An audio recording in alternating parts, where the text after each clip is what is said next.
In this week's video, we're back out in southern Utah for the Trail Breaker event.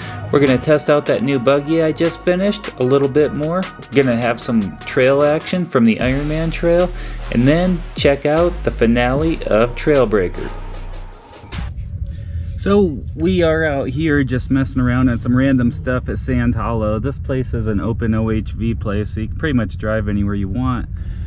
Tried going out and hitting a broken chain with a group of friends, and I was able to get through it, but my gearing's just a little too low, a little too high. I mean, I need to make it a little deeper, some lower gears. So what I'm doing now is just playing around on some more, I guess, benign type stuff.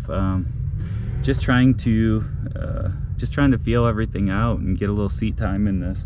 So far, I'm really happy with how far the steering turns. The front turns nice and sharp. The rear turns nice and sharp. That's been really nice.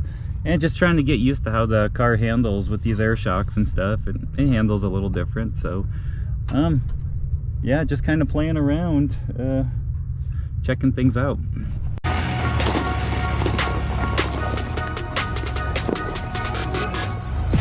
For those that may be new to the channel and just tuning in for the first time, I spent almost the last year building this car, and I tried to rush it towards the end and get it out here to run it around Sand Hollow. Unfortunately, it wasn't quite ready yet.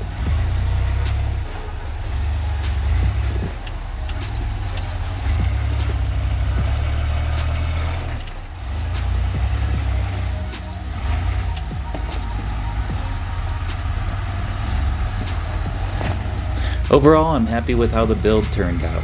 It's going to be a fun car once I get this gearing dialed in. I'm going to get it back to Colorado, throw some deeper gears in it, and get it out on the trail again. Overall, it's stable, it's nice and small, and it was a fun build to put together.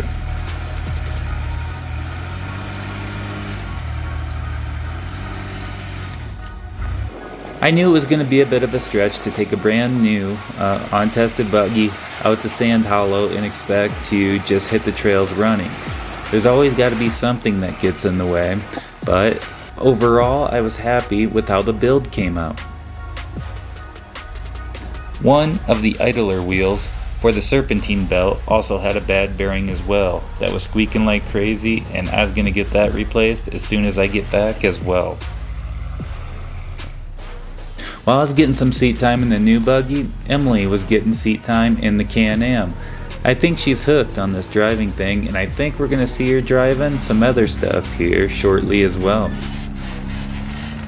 We ended up just putting in 4 low and letting her feel it out and get some time on some of the sandy trails around Sand Hollow. Scary? Ems, how was your drive? Good. Good? You think you can do it? Driving down the beach in Sand Hollow, and Emily's driving the Can-Am. She's doing great. Look at these girls cruising down the beach in the Can-Am.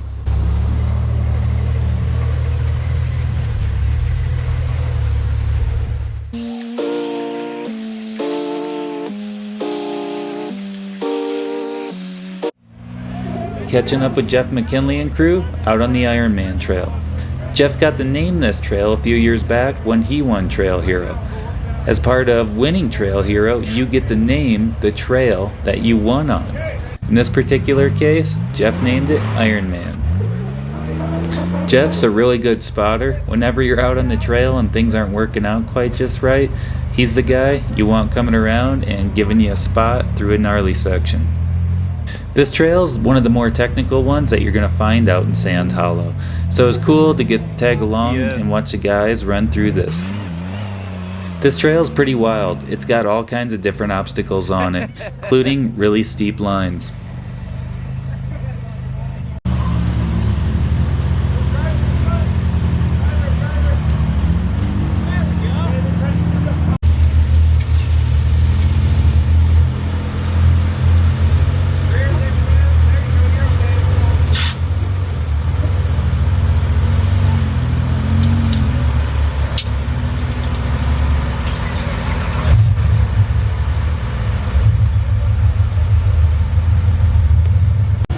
This particular spot they decide to drop into backwards, and the reason why is with front engine buggies you want to keep the weight up high and then drop the lighters back into it. Because with the front engine buggy, when you drop into some of these holes, you're likely to tip forward.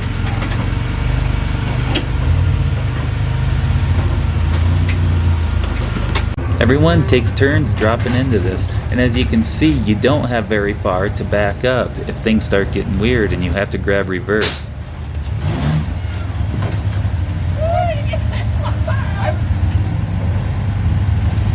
After backing up, you have to put it into front only and then try and spin the front end around in place in that narrow little wedge.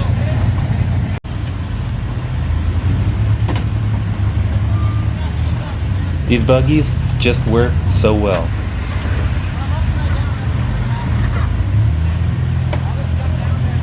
The buggies, like this one here, were designed by Jeff and his crew back in his shop. If you're looking for someone to build you a high-end portal axle buggy, well, get a hold of Jeff and they'll build you one.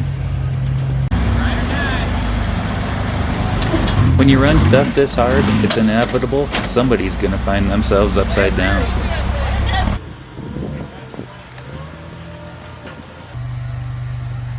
Quick pull the winch and back on flat ground.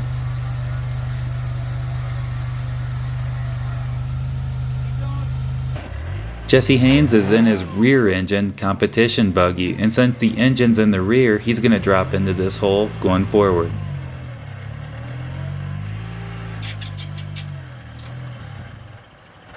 Jesse Haynes is an innovator in rock crawling. He's always trying to push the limits. For example, this rock crawler, he can adjust the suspension up and down to make it sit higher or lower. He also really brought portal axles back into the market.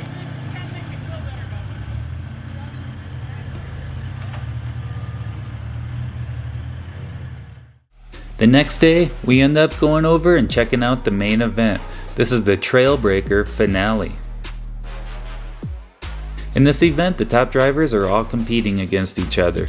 There's 3 different courses that have 3 different gates each that they have to complete. The final course is the hardest. Here's Jacob Reeves starting to work his way through these courses. You can see the series of twists and turns these off-camber courses take you through.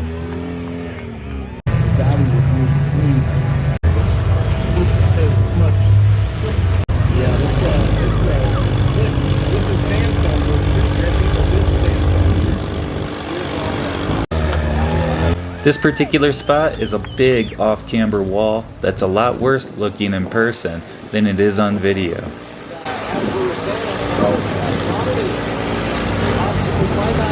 During the competition, the other competitors can't watch each other go through the course because that would give each other an unfair advantage. For example, if you're out rock crawling with a group of friends and your friend has to go first, well, he's going to have a harder time trying to figure out a line than you will standing there watching him get through it.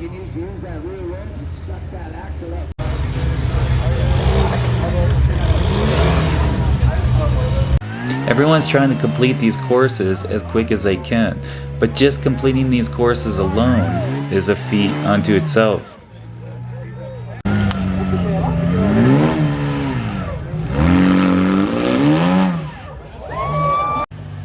Up next is Jeff McKinley, who we were rooting for.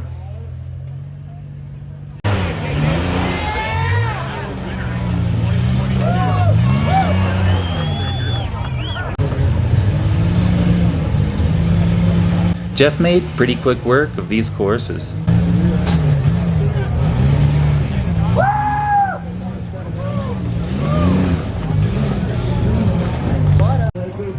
This particular driver fell into a wedge upside down. He was able to get out and they had a little bit of oil burning off that engine.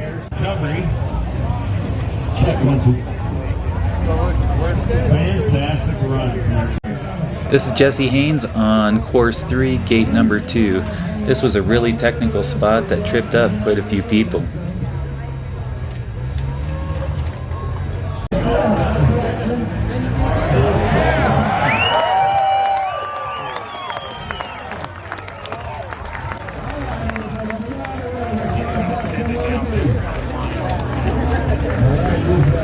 This is the last gate on the last course, and Jesse's running out of time, so he's doing everything he can to try and figure out how to get through this particular spot.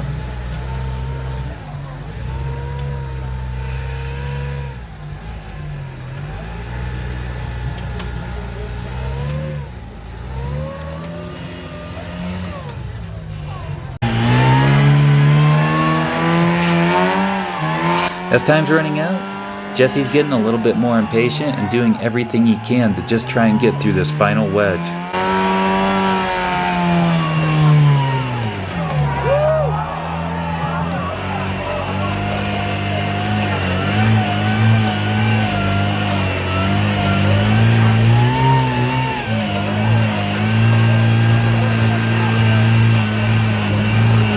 If you watch this back driver's side tire, watch how bound up it starts to get here as time is running out.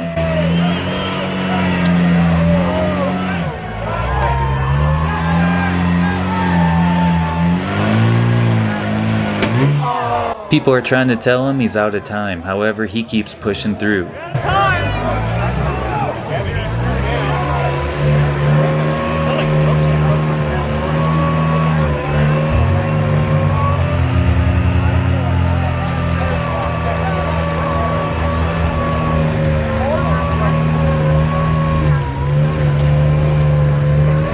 Unfortunately, something lets go in that back rear driver's side portal box. Up next is Jeff McKinley working through Course 3, Gate 2.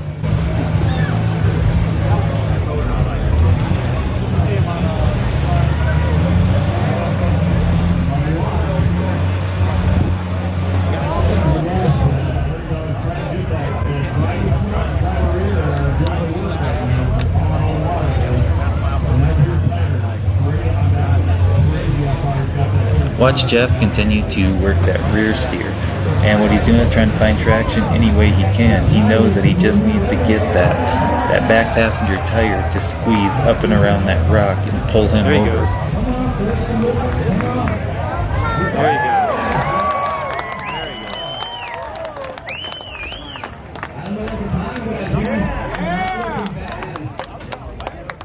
Jeff ends up finding a way to get up through this gate.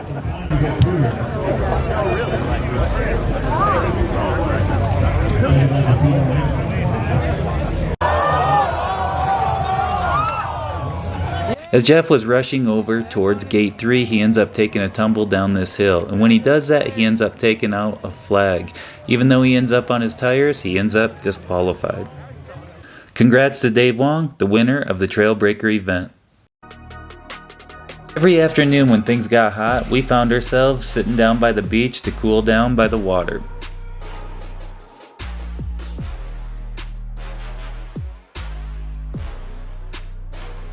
So it's our last day in Sand Hollow. Just out exploring around. Right back behind me is that top of the world point where you drop down the other side towards where our camper is. And you take sand dunes all the way down to the other side to where the lake is. So we're just out doing a little exploring for our last day. We were glad we still had our side-by-side, even though the rock crawler wasn't dialed in. We were able to cruise around, explore the area, and the sand dunes around here were a blast.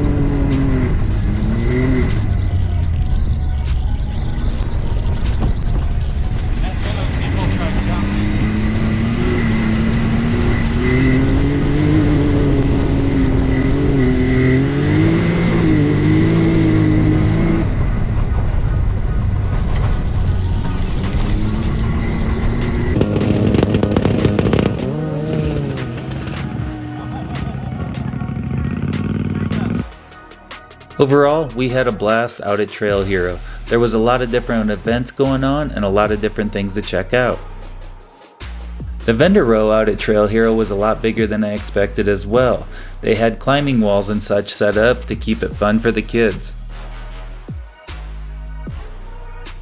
An added benefit was being able to go watch live music every night after being on the trail all day. One night they had Daryl Worley, another night they had Colt Ford, another night they had Filter. The opening bands were really entertaining as well. They really did a great job putting together this entire event. This event was awesome. It was very well done, very well organized, and we're going to make an effort to make it to future ones as well. One last thing we had to do was get this motorhome unstuck out of the sand before we could take off.